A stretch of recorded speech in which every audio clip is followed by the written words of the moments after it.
त्यसरी झर्को मान्नु पर्दैन। अब म बोलाउँदिन अनि बोल्दिन पनि, किनकि मेरा शब्दहरू पनि थाकिसके। मेरा शब्दहरूले तिमीलाई धेरै पटक पुकारे, तर तिमीले सुनेनौ या त भनौ सुन्न चाहेनौ।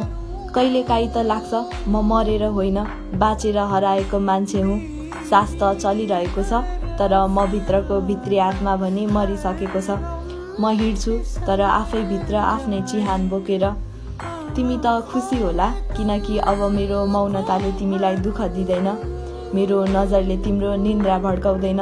तर म चाहन्छु कुनै बिहानी तिम्रो मनमा हल्का चस्साहट होस्, तर त्यो म होइन, मेरो आत्माको अन्तिम सम्झना होस्। म अब कुनै पनि प्रतीक्षामा छैन अनि तिमीबाट मुक्ति खोजेको पनि होइन। म त केवल शान्ति चाहन्छु, तिमीबाट होइन, आफैबाट अनि आफ्नो मनबाट।